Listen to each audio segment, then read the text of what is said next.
Halo teman-teman, baik. Pada kesempatan kali ini saya akan memaparkan tugas UTS saya. Pertama-tama yang saya hormati Bapak Mulyono SHMM selaku dosen mata kuliah dan teman-teman semua yang saya banggakan. Perkenalkan, nama saya Murniati Laia dengan NIM 28921502559, Prodi Manajemen. Baik.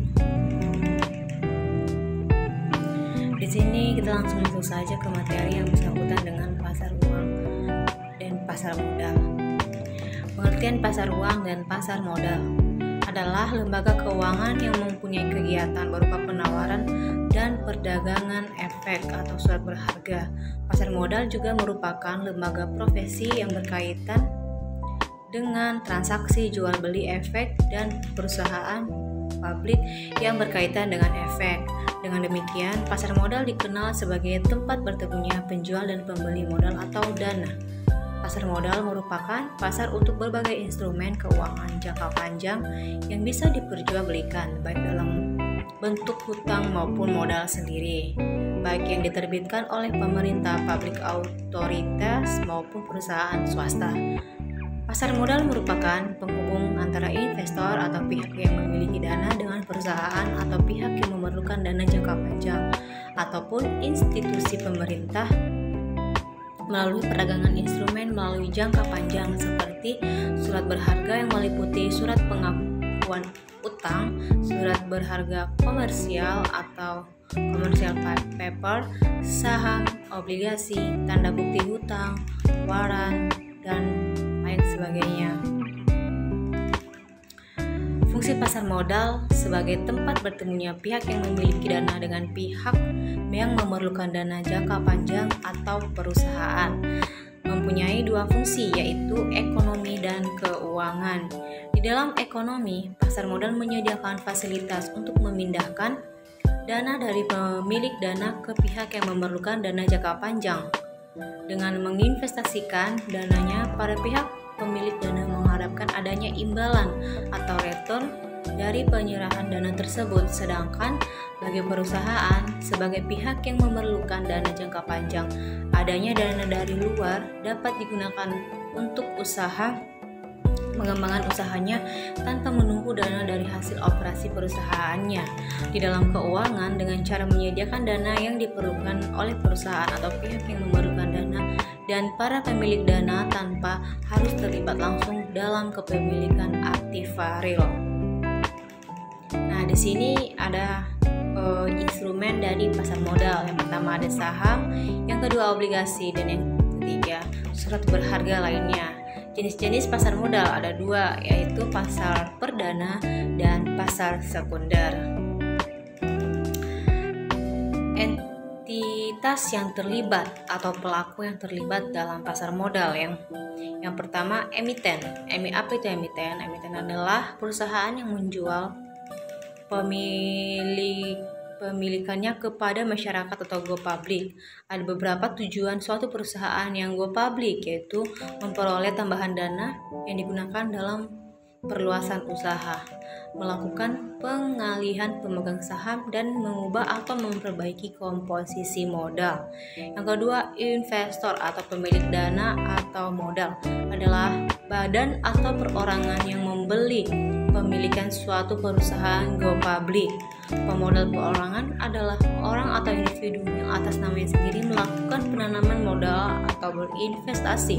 Sedangkan pemodal badan atau lembaga adalah investasi yang dilakukan atas nama lembaga seperti perusahaan, koperasi, yayasan, dana pensiun, dan lain sebagainya.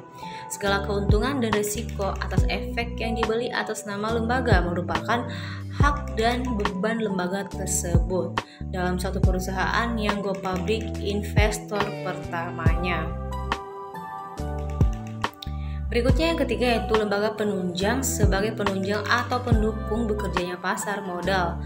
Lembaga penunjang tersebut yaitu penjamin emisi, penanggung, wali amanat, perantara perdagangan efek, pedagang efek, perusahaan surat berharga, perusahaan pengelola dana, dan biro administrasi efek.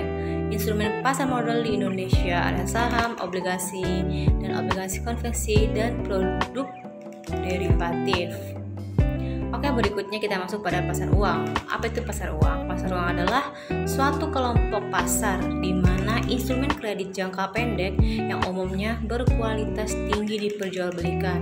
Fungsi pasar uang sebagai sarana alternatif bagi lembaga-lembaga keuangan, perusahaan-perusahaan non-keuangan untuk memenuhi kebutuhan dana jangka pendek maupun untuk menempatkan dana atas kelebihan likuiditasnya.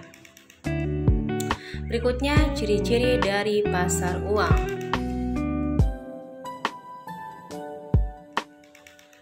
1. Menekankan pada pemenuhan dana jangka pendek. Yang kedua, mekanisme pasar uang ditekankan untuk mempertemukan pihak yang mempunyai kelebihan dana dan yang membutuhkan dana.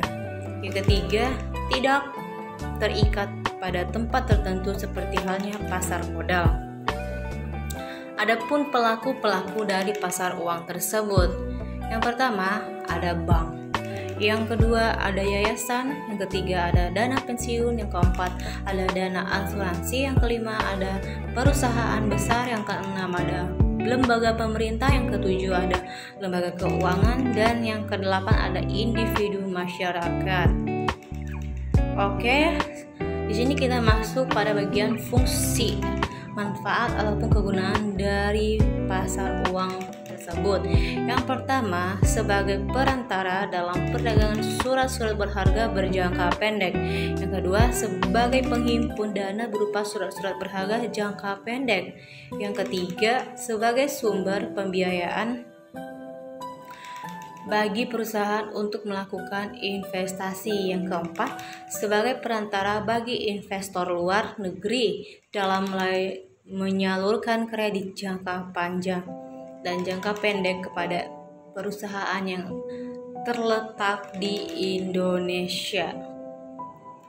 Oke, berikutnya kita masuk tujuan dari pasar uang. Nah, yang pertama untuk memenuhi kebutuhan jangka pendek. Yang kedua untuk memenuhi kebutuhan likuiditas. Yang ketiga untuk memenuhi kebutuhan modal kerja.